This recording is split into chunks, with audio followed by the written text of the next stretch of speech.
Welcome to the Freak Show, fellow freaks. I'm Matthew Brockmeyer, the Humboldt lycanthrope, And I'm Sarah Hartman, and this is Murder Coaster. Step right up, ladies and gentlemen. Come and hear the story of a man born into the life of a sideshow freak, a man with the heart of a clam and the hands of a lobster. A tale of forlorn love, murder, violence, and drunken debauchery. From dusty circus midways to carnival back alleys, from the bright lights of New York City to the trailer parks of Carny Town, Florida, we bring you a tale of circus fever and carny power, the truly American and extremely Floridian story of Gary Stiles Jr., aka the Lobster Boy. But first, dear listeners and fellow freaks, we want to give you a fun little history of the sideshow and its culture, as well as look at the word freak itself, what its meanings and implications are, and how it's changed through the ages. Before the internet, before television and movies, before the radio, when bored folks wanted amusement and entertainment, nothing beat the circus. And no old school circus was complete without the freak show. One of the first known exhibitors of human oddities in Western culture was the Bartholomew Fair outside of London.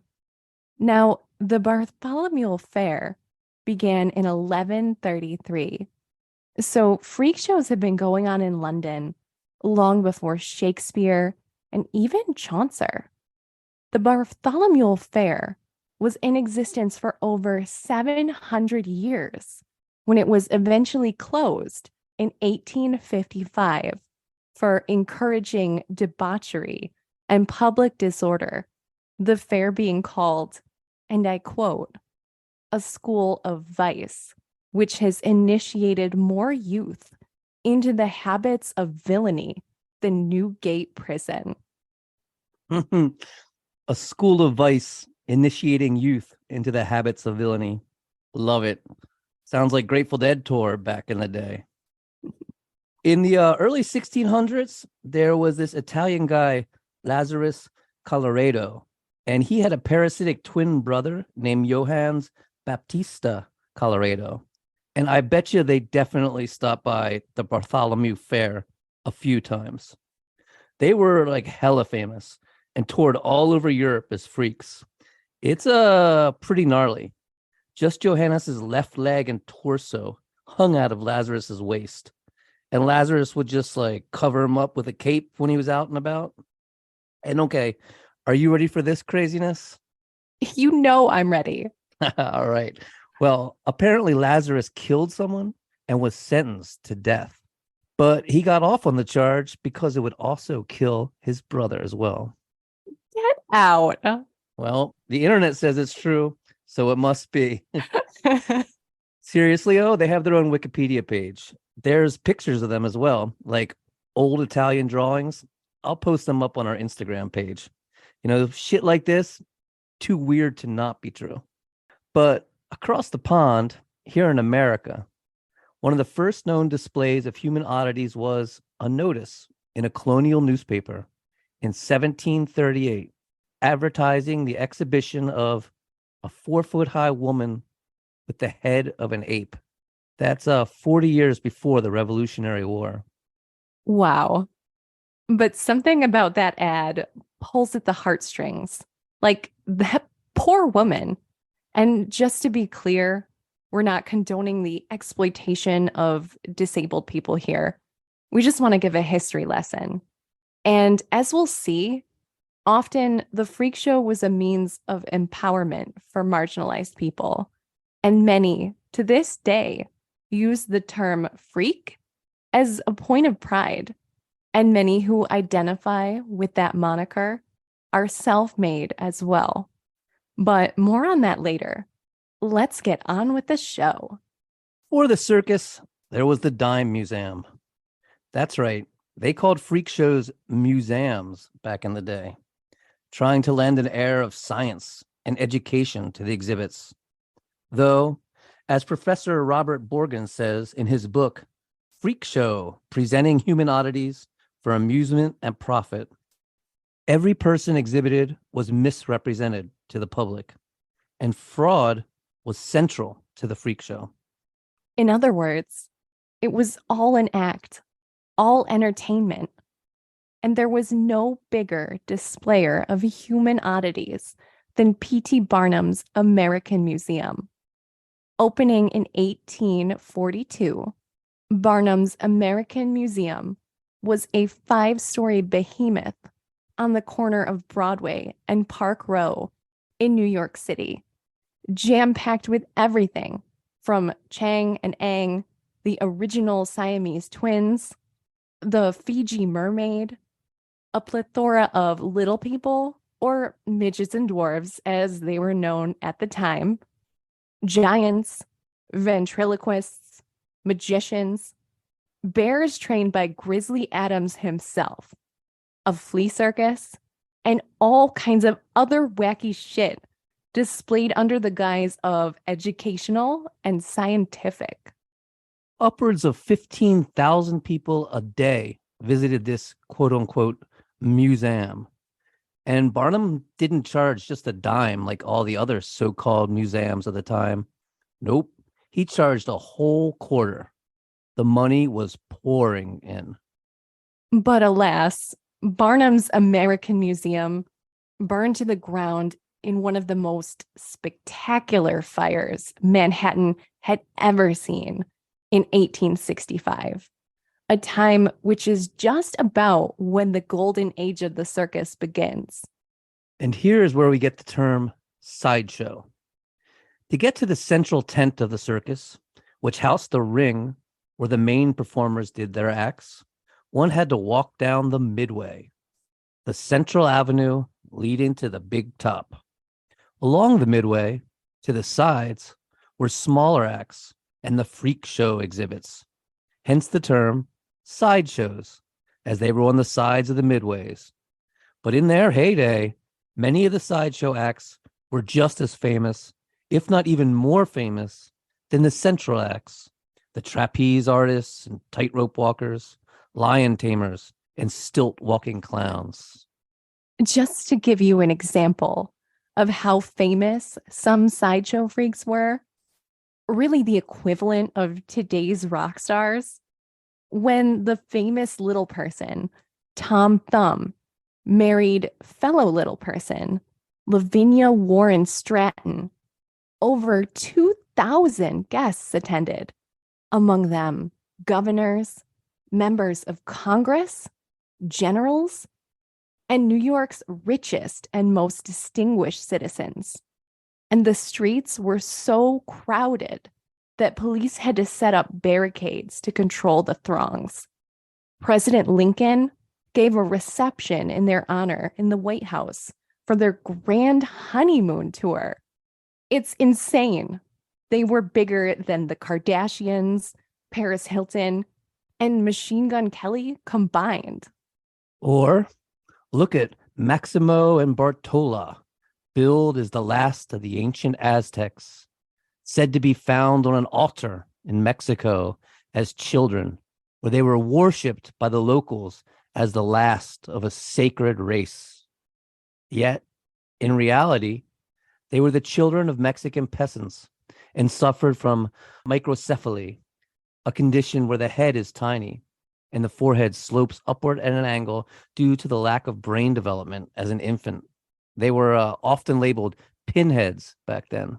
These fraudulent children were so lauded, so celebrated, that they were the guests of President Fillmore at the White House, brought to Buckingham Palace to meet the royal family, appeared before Emperor Napoleon and his imperial family in Paris, the Emperor of Russia, the kings and queens of Prussia, Bavaria, Holland, Hanover, Belgium, and Denmark. Basically, all of European royalty wanted to host them. Again, let me reiterate, These were just seriously disabled children of Mexican peasants, but they were freaks and therefore could be anything imagined of them. For as Professor Robert Bogdan says, freak is a way of thinking, of presenting, not a characteristic of an individual. It's all an act. And this can be seen in the etymology of the word freak itself. Derived from the Old English terms for capricious, insolent, and daring, freak went on to become a term for the abnormal and the strange.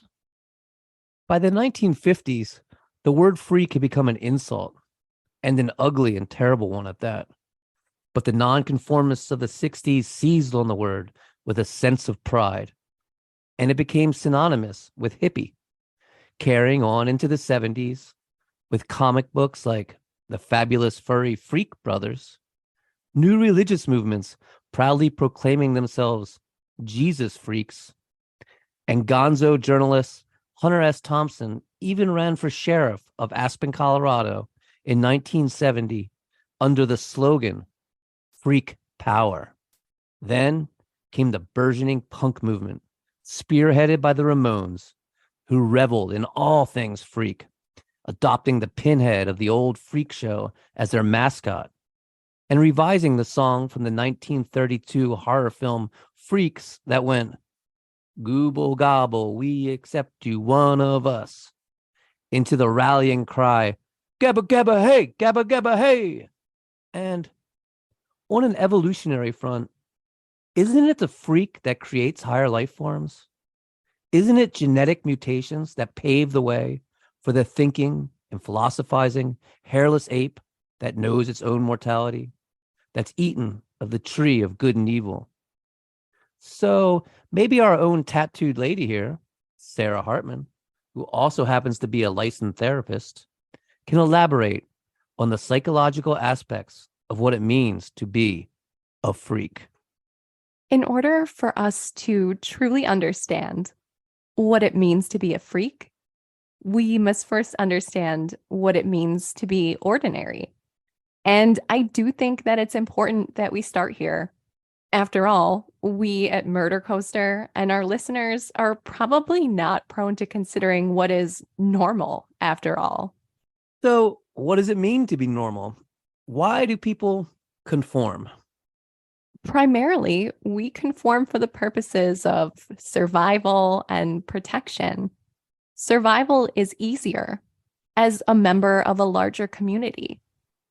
Humans are naturally predisposed to look for context clues that will help us determine how we can help our group and how we can avoid rejection by them.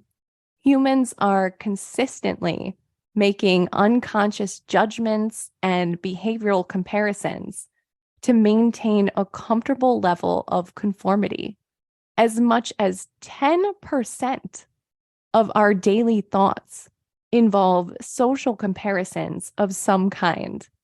And social comparison theory shows people feel better about themselves when they're encouraged to make comparisons between themselves and others who are worse off or who demonstrate lesser abilities. Freak shows and other so-called lowbrow forms of entertainment, reality TV, tabloids, YouTube fails, whatever, are driven as much by curiosity as human insecurity. Exactly. And in these modern times, we get a boost to our self-esteem, not so much by mocking physical differences, but more from gawking at psychological deviations. Hello, fellow true crime fans. And also at outlandish behavior, like Jackass, Fear Factor, Jerry Springer, anyone? Freak shows are theater at the core. Freak show promoters were very much aware of the psychology of their patrons and leveraged it to make money. Historically speaking, there are 4 subtypes of freaks in the industry: born freaks, made freaks, novelty acts, and the phonies. What can you tell us about the psychology of each one, Sarah? In the context of the traditional freak show, born freaks are people who are born with a physical deformity or an anatomical anomaly. Their appearances alone are often enough of a barrier to conformity that fitting into society for them is not entirely an option. It's just too difficult to blend in. And we'll see that our Lobster Boy falls into this category. Absolutely. And when asked, freak show performers say the circus gives them their own community. Their sideshow represents a family of people that accepts them as they are. It's a place where they can feel safe and belong. And that's kind of what we hope Murder Coaster can be for you too, fellow freaks. This is a place where you can come and have your weirdness both understood and celebrated. Woohoo! Hell yeah! Now you're talking. And the freak show was an exclusive counterculture where only those remarkable individuals could truly belong. Not only that, but it paid well. Many born freaks joined a sideshow because it was their best option for care. It would mean plenty of money and an entire entourage to help with activities of daily living that might otherwise have been complicated by physical disabilities. Now, what about made freaks? What inspires someone to create an unusual body for themselves? Before we dive into that one, it's time for a disclaimer. Like Matthew mentioned earlier, I've got tattoos. He's got tattoos. Well, hell, we're both physically modified by choice. I'm not here to diagnose anyone who chooses body art or plastic surgery, either in small or large amounts. Good news for us, though. People who choose not to conform exhibit higher levels of leadership and charisma in their interactions with others. In other words, we're creative, but we're also impulsive risk takers. When asked in interviews, made freaks have expressed so many motivations for changing their bodies. Body art as fashion, proving toughness and courage, asserting independence, even recovering emotionally from a traumatic event by reinventing themselves. And tattoos are thought to be a defense mechanism against negative emotions. I know they make me happy when I get them. Just the smell of green soap gets me giddy. And just to shed some light on the history of tattoos and the freak show, the very first tattooed man featured in P.T. Barnum's American Museum was James O'Connell in 1840. He was a big hit, though he didn't really have that many tattoos. But he was followed by Captain Constantinus, who was completely covered. Hands, face, feet, even his eyelids and the inner parts of his ear were tattooed. And he was a bona fide star, appearing in Harper's Weekly and becoming quite the sex symbol. Interesting to note, both these men said they were forced to be tattooed as a means of torture by savages, which is obvious bullshit, but all part of that freak show act and tradition. Like we said before, it's all an act. And being a freak means you can be whatever you want to be. Soon, everyone was jumping on the tattoo bandwagon, especially with the introduction of the electric tattoo machine in 1891. There were tattooed fat people, tattooed half people, tattooed knife throwers, lots and lots of tattooed ladies, which gave an extra thrill because they'd lift their skirt to show you the art on their leg and thigh. Ooh la la. There were whole tattooed families, including the children. And Coney Island even featured a tattooed cow. I will put some photos up on Instagram. But by 1931, it was completely over. And James Filbert, who'd once been a famous tattooed man on the sideshow circuit, was now scrubbing floors and washing dishes just to get by. Tattoos had become passé, and no one wanted to pay to see them anymore. Aw. And the other two types of freaks are novelty acts and phonies. Novelty acts are performers who do something unusual for the show.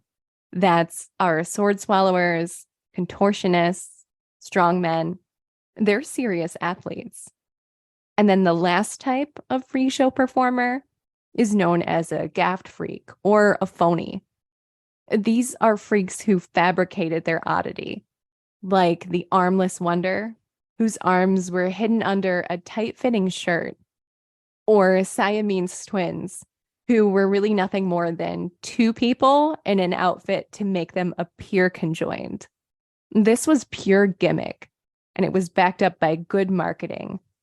But at the end of the day, those performers themselves were normal folk who just wanted to make an extra buck. These gaffes were traditionally looked down on with scorn and disdain. But just to play the devil's advocate here, as is often my wont, Lee Stevens, chairman of the International Independent Showmen's Association, says it's the entrepreneurship of it all.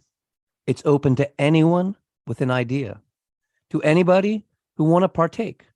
It goes back to having freedom of choice, of not having to sell your soul to a company store, work 9 to 5 for a factory, and never getting anywhere beyond a minimum obligatory raise. Heck yeah, and very true. And I think we caught up on the history and the psychology of the sideshow. Well, thank you so much for that, Sarah. And for the curious, during her research, Sarah actually wrote a 15-page essay on the psychological aspects of the term freak. And you can find that in our show notes. It's amazing and well worth a read. Oh, cheers. And now on to the tragic life of Grady Stiles Jr. A love triangle between the smallest man alive, the electrified girl, and the notorious claw-handed Lobster Boy, and his henchman, the 600-pound fat man. But brake lines on an old jalopy pickup truck, stabbings over hot dogs on the Carnival Midway, the fierce competition between the bally talkers of the Gorilla Girl Act and the Human Oddities exhibit, ending in fisticuffs and slugfests, all leading to a murder for hire, orchestrated by the human blockhead. Sounds like something from the 1930s, right? A noir plot out of Nightmare Alley or Todd Browning's Freaks. But this strange tale climaxes in 1992, a time not that long ago. We present to you, ladies and gentlemen, the sad and sordid story of the Lobster Boy. Grady Franklin Stiles Jr. was born July 18th, 1937, in Pittsburgh, Pennsylvania. Like his father, Grady Stiles Sr., also known as Lobster Man, little Grady carried the ectrodactyly gene, which caused him to be born with no middle fingers and the pinky and ring finger, as well as the index and thumb fingers, fused together, giving his hands a look very similar to lobster claws. And claws would be the term Grady Jr. himself used for his hands, just to be clear. But unlike his father, who had perfectly normal legs, this genetic deformity carried on to Grady Jr.'s lower extremities as well. Below his knees, his legs withered, and his toes had the same genetic fusing, leaving him unable to walk. While he often used a wheelchair, he also became very adept at locomoting with his arms and hands, swinging himself along, and was said to be just as fast with his claws as any normie was on their feet. A bit about ectrodactyly, also known as split hand or cleft hand. The term is derived from the Greek words ektroma and dactylos, which literally translates into abortion finger. An incredibly rare congenital deformity, only 1 in 90,000 picking up the gene. But once you have said gene, every child you produce will have a 50-50 chance of carrying it as well. And the Grady family aren't the only famous case of ectrodactyly. Most famously, Lord Lockreed, vocalist and guitarist for the French black metal band Nocturnal Depression, who is also an author, has a severe case on his fretting hand. Another musician, Daisy Yu, born with the condition, yet after surgeries that separated her fingers, went on to become a classical pianist. News anchor and radio host Bree Walker, who is also a disability rights spokeswoman, is afflicted by the genes. And model Hailey Bieber has a very mild case of it that only affects her pinky fingers. She, by the way, is married to the famous Justin Bieber. You learn something new every day. And growing up in Pittsburgh was pretty tough on Grady Jr. The other kids were cruel, and when superstitious women saw him, they would spit on the ground as means of warding off the lobster curse. That's tough. Yeah. But Grady Sr.'s father, he didn't see it as a curse at all, but as a means of making money in the sideshow. Now, the first styles to catch hold of electrodactyly gene stretches all the way back to 1840. But Grady Sr. was the first to forge a living from it, and soon had his son, Grady Jr., literally in on the act when he was just 7 years old, christening him Lobster Boy, a name that would stick with him until the day of his violent death at age 55. So Lobster Man and Lobster Boy toured the country with the LaRoe brothers' 10-in-1 freak show, where the lobster family was the star attraction. And by all accounts, Grady Jr. enjoyed performing with his father. It had to be better than being picked on and spit at back in Pittsburgh. Right? Lots of things are, for real. And apparently, Grady Jr. really liked it when the family eventually changed their home base from Pittsburgh to Gibsonton, Florida. Hell yeah, he did. Gibsonton, Florida. What a town. Yes, it is. And I really want us to just take a moment here and talk about this legendary place real quick. Sure. 12 miles south of Tampa, Gibsonton, Florida, affectionately known as Gibtown and even Carnytown, was a renowned winter haven and retirement destination for sideshow freaks and carnies of all shapes and sizes, from the roustabouts who set up the rides and tents to the bally collar, and by the way, don't call them barkers, that's a big no-no, to the grub cart hot dog vendor. And we can't talk about Old Gibtown without first mentioning the legendary Ward Hall. That's right. Ward Hall was known as the king of the sideshow. Born in the early 1930s in a small Nebraska town, at just 15 years old, he ran away from home and joined the Daly Brothers Circus as a magician and ventriloquist.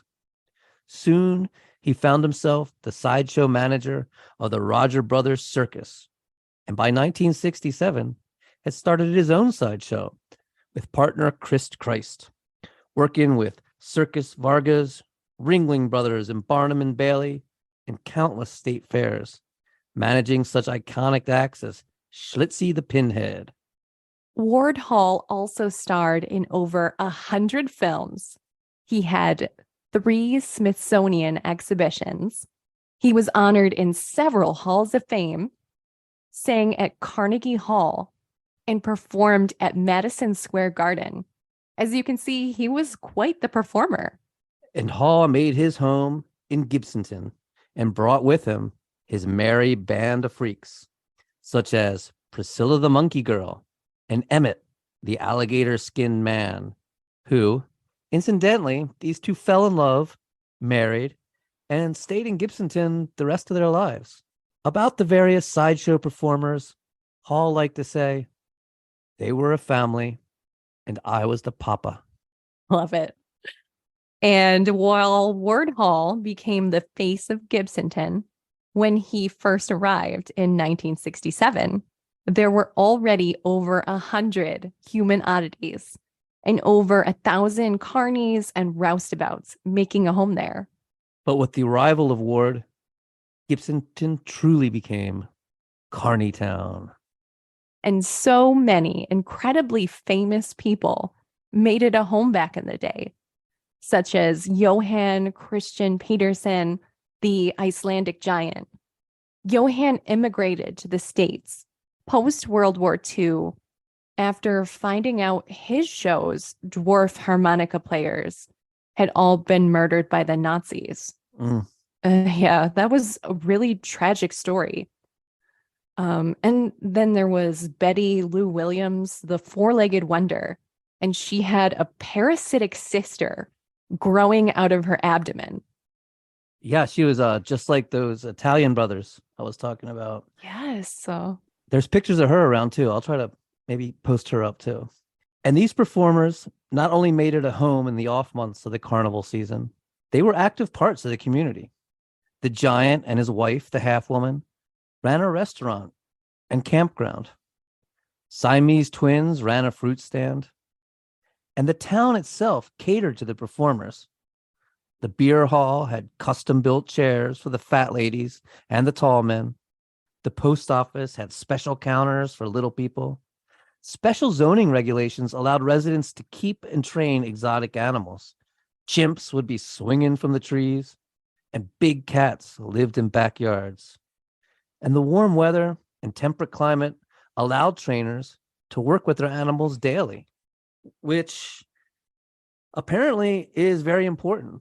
For they say if you skip just one day of training, these animals can forget the act and go feral. whoa. Consistency is key here for sure. Especially that big cat, man. You don't want them going feral. Yeah, no, very important. It's a big responsibility.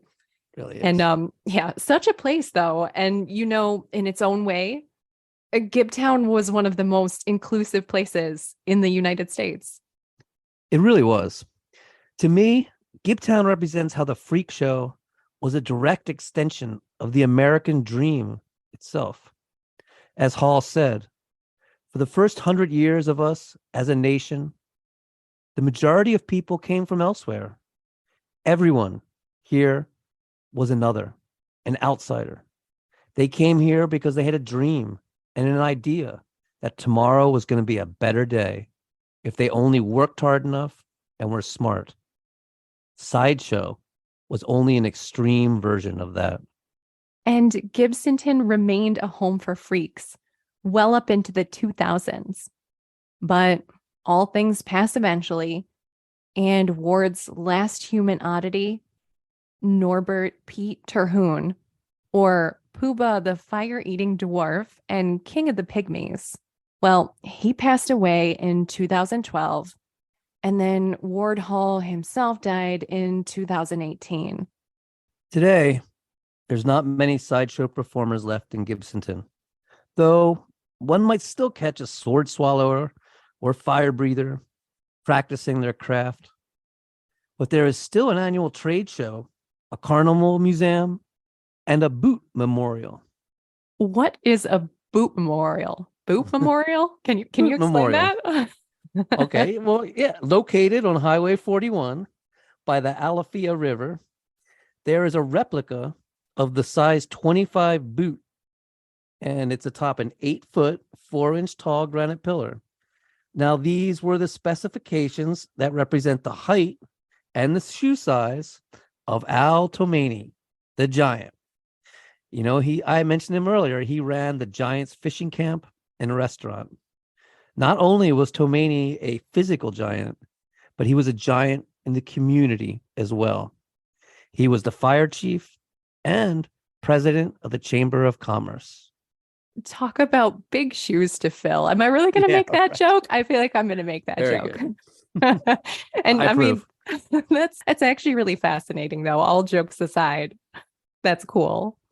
But I suppose I should reel it back in, and we should get back to Lobster Boy and go on with the show. So, not much is known about Grady Stiles Jr.'s parents or his relationship with them, besides the fact that they passed on a love of alcohol. While they were beer drinkers, Grady Jr. developed a taste for the hard stuff, particularly Seagram's 7. And we do know that Grady Stiles Sr., Lobster Man, quit the sideshow business in 1961 because of health issues, and our Lobster Man moved back to Pittsburgh. But old Lobster Boy, Grady Stiles Jr., he kept right at it. He had circus fever and sawdust in his blood, as the Carnies like to say. And soon Lobster Boy was in love with none other than the electrified girl, Mary Teresa. Like many before her, Mary Teresa escaped a very troubled life by literally running away to join the circus when she was just a teenager.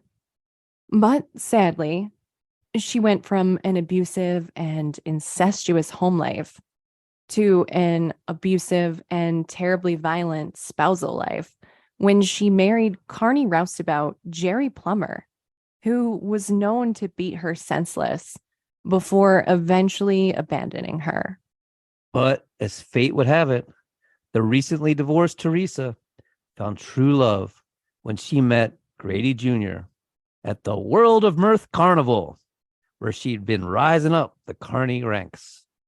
Mary went from Bally Girl to Don't Blade call her Box Barker. Girl. Never, never. I never do that.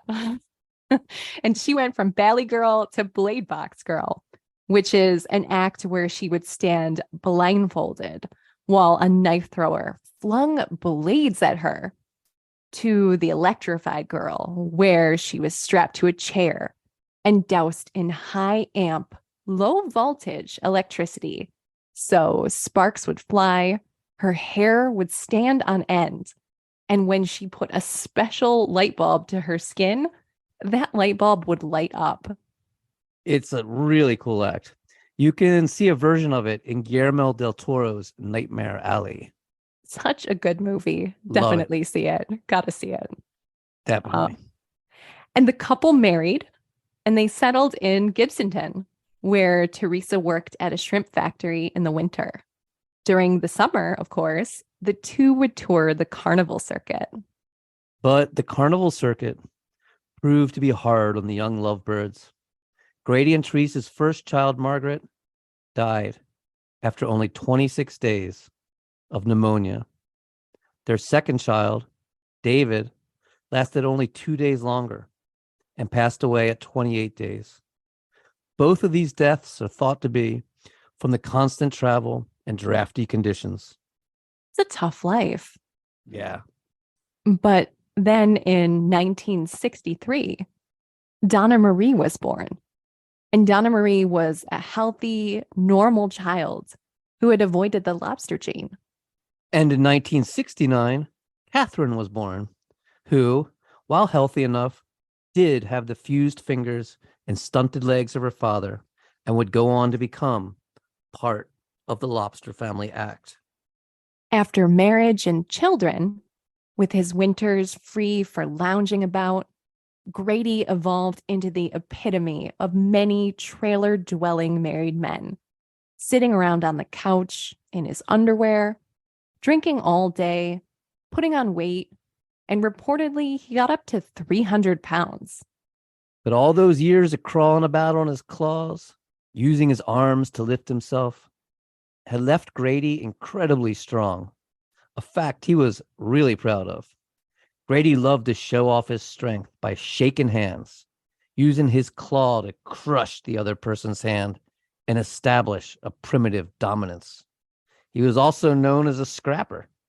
His signature move would be to lope across the room on his flippers incredibly fast, then slap a person to the ground, headbutting them in the gut to knock the air from them, before finally wrapping his incredibly strong arms and claws around their neck and choking them out. Brutal. Jeez, yeah, that's brutal indeed. And those who were hit by his claws said it was like being hit with a board. The drinking just kept getting worse and worse as well. And unfortunately, Grady was a very mean drunk. And soon he was wasted all the time, waking up at 11 for a cup of tea and hitting the whiskey by noon. He terrorized his wife and children, a bitter, bald, incredibly cruel 300-pound man with the upper body strength of a gorilla. Grady enjoyed going on drinking binges. He hit up the local bars in Gibsonton, like Harry's and Showtown, USA, which was out by the highway. Showtown, USA, out by the highway. Now that is a roadhouse. Oh, yeah. I drink there. A strange thing. There seemed to be a distinctly sexual element to Grady's claws. As he later told his lawyer, everyone I have sex with wants to have sex with my claws. They love it when I use my claws. To which his wife at that time, Barbara, we'll get onto her later, just nodded enthusiastically. Then Grady went on to tell his lawyer how when his daughter Donna's teacher came to the house to discuss Donna's attendance at school, once she saw those claws, she fell into a state of ecstasy. And the two of them just started screwing right there. He claims she kept coming back and back to fuck him, all because of those sexy claws of his. And on a much darker note, getting dark right here, guys, it's reported that one night in 1973, in a drunken rage, Grady ripped off Teresa's clothes, reached his claw up into her vagina, and violently pulled out her IUD. Oh, yeah. Okay. That got dark really fast. And in case it wasn't obvious, things had spun terribly out of control. And it wasn't long after this that Teresa took the kids and she left Grady. Yeah, apparently one night Grady wasted, he like threw them out on the street in a violent rage. And this is when Teresa just had enough. Over the years, too, Teresa had been developing a friendly relationship with Harry Glenn Newman, aka Midget Man, the smallest man alive. From all accounts, Glenn, as he was called by his friends, seemed like a really caring and stand-up guy. Originally, he was a welder, but unfortunately, his height of only 3 feet had him inhaling fumes and metal particles as he worked. And this led to some health problems, and he had to quit welding and made his living in the Carny sideshow circuit as the smallest man alive. So the kids and Teresa moved to Ohio with Glenn to live with his mother. But unbeknownst to them, Grady filed for divorce and custody. And since Teresa was a no-show at all those court dates, she had no idea what was happening, and he was granted custody, despite being a terrible, violent drunk.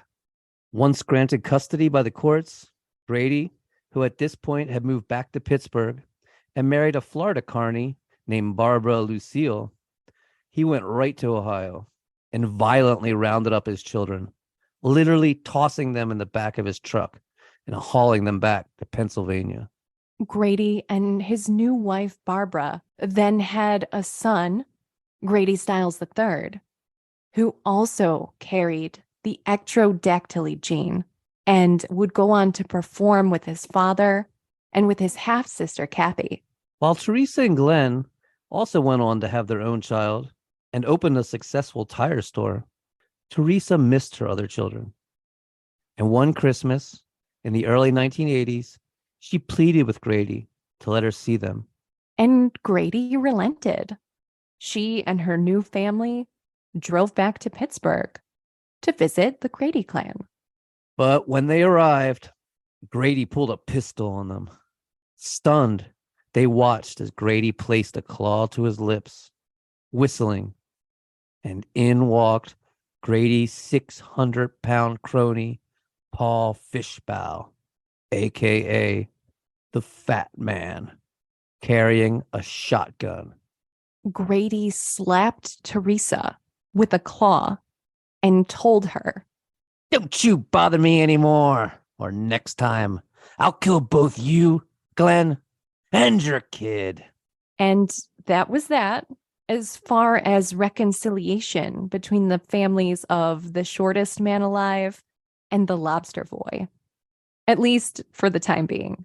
Now, Donna, the eldest daughter, who was 15 at this time, and just as a reminder, did not carry the lobster claw gene, she was desperate for any way to escape her life with her abusive and drunken father, and soon fell in love with an 18-year-old Pittsburgh local named Jack Lane Jr. Donna ran away with her teenage paramour several times. Grady even unsuccessfully hired detectives to find them and swore that if he ever got the chance, he'd kill Jack Lane.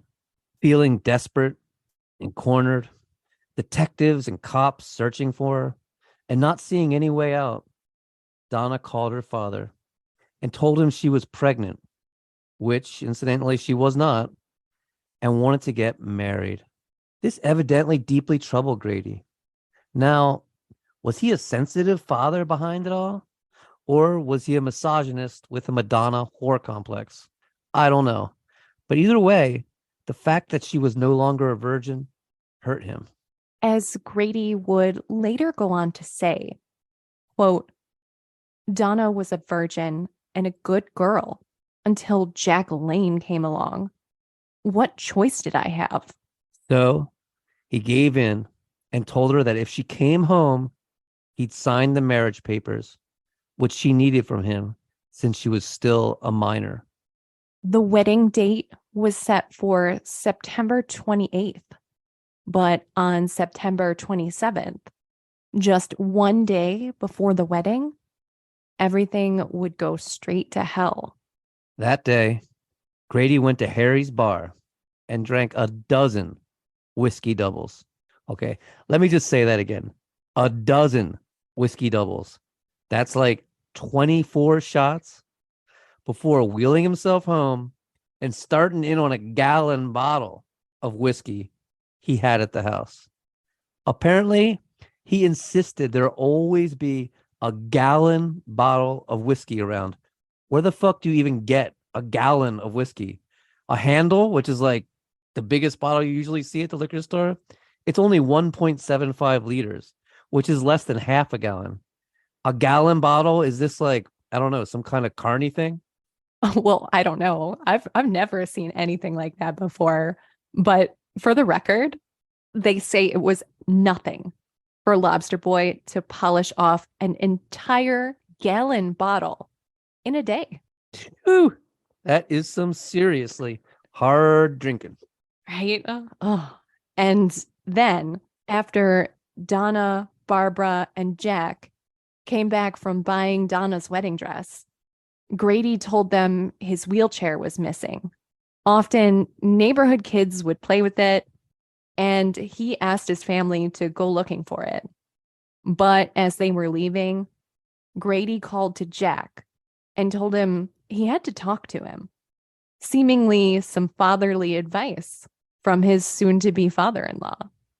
So Donna and Barbara went out to search for Grady's wheelchair, but soon heard 2 gunshots ring out.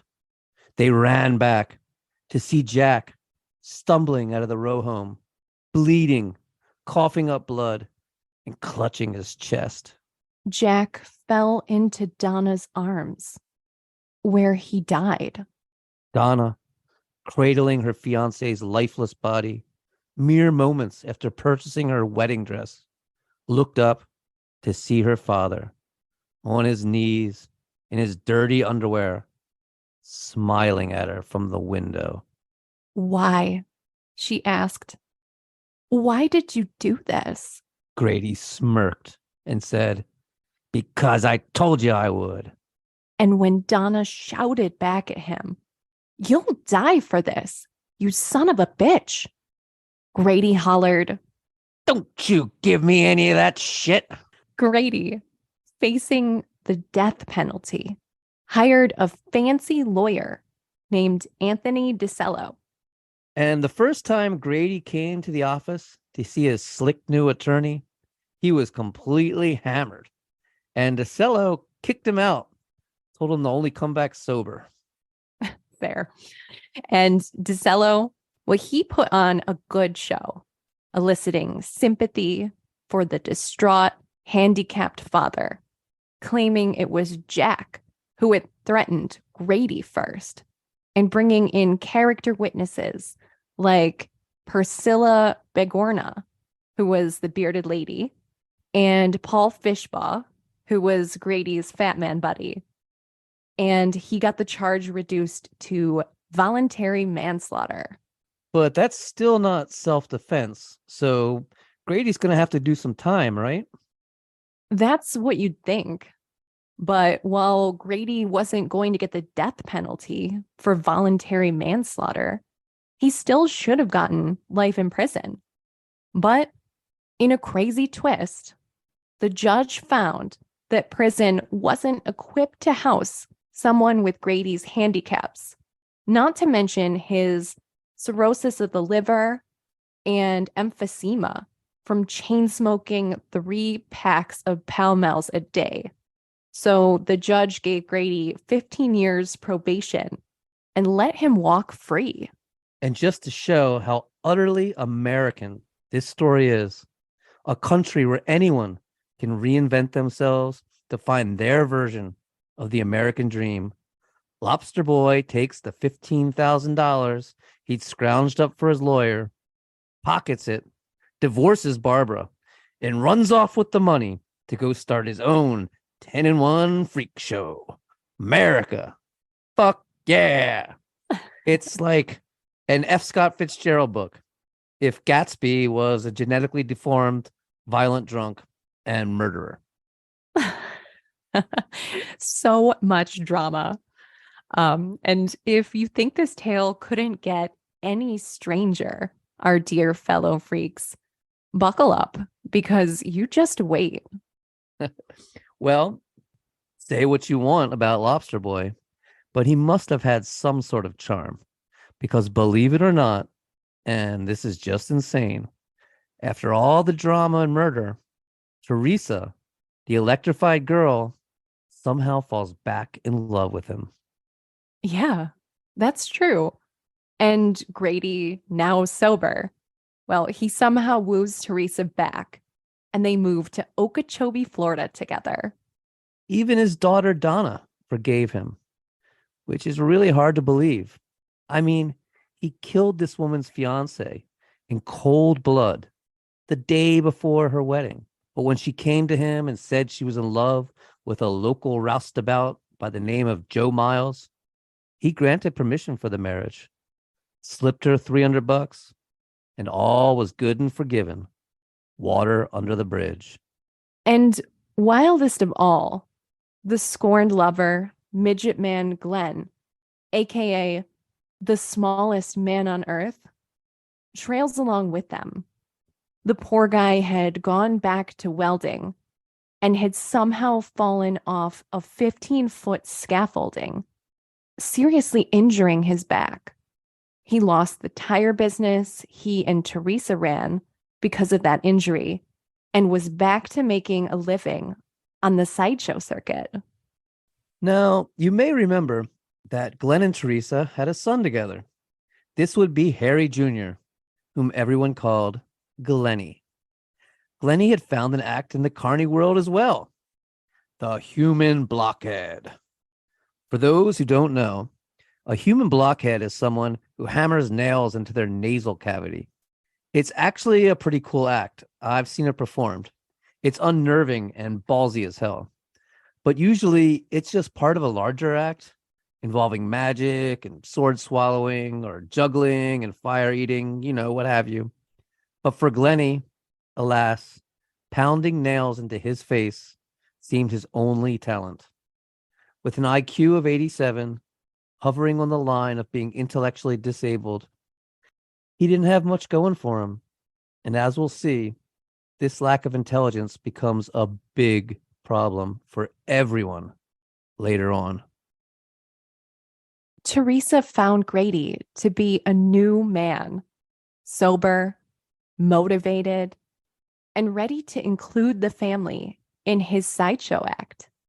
But unfortunately, this newfound sobriety wouldn't last long. 3 months to be exact, and Grady was soon off the wagon, drinking harder than ever, falling into the same patterns of abuse, and now, supposedly, taunting his family with the line, I killed before and got away with it. I can do it again. And while not sober, Grady was highly motivated. And in 1992, at 54 years old, he takes the show on the road, a true family venture. Kathy and her husband ran the animal oddity exhibit with a two-headed raccoon and shrunken animal heads. wait. He had a two-headed raccoon. That's what they say. I don't know. It must have been stuffed. I'm assuming. And Donna and Joe, they ran the Gorilla Girl show. Now, I researched this Gorilla Girl show. You can find it on YouTube, though it's really grainy and hard to see. But read the comments. You'll find people who loved it back in the day. It does sound like a lot of fun. Basically, you got a beautiful woman in a cage, draped in animal skins, and a ballet talker explaining how she was a wild woman found in the darkest depths of the jungle. Then the ballet talker would put her into a trance, hypnotizing her. Deeper and deeper she'd go until she gave into her wild nature and transformed into a gorilla right before the audience's eyes. And if that wasn't enough of a show, ladies and gentlemen, the gorilla would then go wild, jerking the bars of its cage till it broke free and leapt into the audience, chasing those rubes around as they went screaming from the tent, the ballet crying for calm and trying desperately to subdue the savage beast. Sounds fun as hell, right? Yeah, fun as hell for sure. But okay, also let me just say this. It's maybe like a little bit dangerous, right?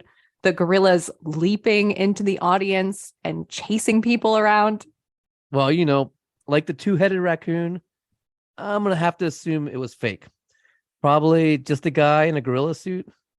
But, who knows? The whole thing could be real. I want it to be real, but I kind of doubt that it was. Wanting it to be real is just part of the freak show, man. That's right. All part of the show. Right. And Grady, he ran the 10-in-1 Freak Show, which featured a human pincushion, Glennie the Blockhead, Sabrina the Snake Queen, a sword swallower, Grady the Third, and Kathy joined himself and the Lobster family. What an act. And just to reiterate, this is 1992. To put it in context, Nirvana is on MTV. Yeah, and things were getting pretty tense. Supposedly, Grady made Kathy and Grady the Third wear mittens, and if he caught them without them, he would drunkenly scream in their faces. You're giving it away for free. And then there was the ballet man Grady had hired for his 10-in-1. Oh, Merman. I wouldn't. Merman the magician, a good-looking, fire-eating sideshow talker. Remember, don't call him Barker. Merman and Donna's husband Joe, who ran the Gorilla Girl act, were constantly butting heads. And this all came to a climax in Brockton, Massachusetts, a place described as tougher than the Bronx. Tensions were high that night. Gangs of kids were walking around with clubs and knives. A grub truck worker got stabbed for not putting enough mustard on a hot dog. and someone had cut the brake lines on Merman's truck. And when the 10-in-1 somehow got put right next to the Gorilla Girl show, shit went down. Now, the money was all going to the same place, but it was a point of pride between the Bally Talkers, who got the most rubes into their shows, and Joe, who was working to get them into the Gorilla Act, and Merman, who was calling them to the 10-in-1, ended up scrapping. Joe reportedly beat the shit out of poor Merman, but Grady Jr., he was really fond of Merman and was tired of his family's constant bickering, especially since it was rumored that Teresa, who ran the ticket counter, she'd been skimming money and shortchanging customers. So he told Merman, "Don't worry, buddy. Next year, it's just me and you." What happens next is quite contested. Grady III claims it all stemmed from a misunderstanding, that after a fight with her drunken husband, Teresa had simply said, "Something has to be done." And after hearing his mother say this, Glenny the blockhead took it upon himself to plot a murder for hire against his stepdad, something the rest of the family didn't even know about. But this version is disputed, including by Glenny himself, not to mention roustabout Marco Eno, who, worth mentioning, has the utterly classic tattoo, Carny Power. He claims he had been asked to assassinate Grady by Teresa while on the road, long before they'd even returned to old Gibtown. Now, if this is true, the big question is, did Teresa and the rest of the Grady clan know that Grady had told Merman he would abandon his family next season and that it would just be the two of them? And if so, would that be sufficient reason to kill Grady?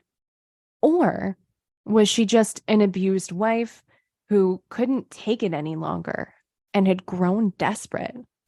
Or, as Grady III says, a simple miscommunication that ended in dangerous hands. Regardless, Glenny, the human blockhead, ended up enlisting the services of a 17-year-old thug by the name of Chris Wyant, who had bragged about pulling off drive-by shootings. He hired him to murder Gary Stiles Jr., the world-famous Lobster Boy.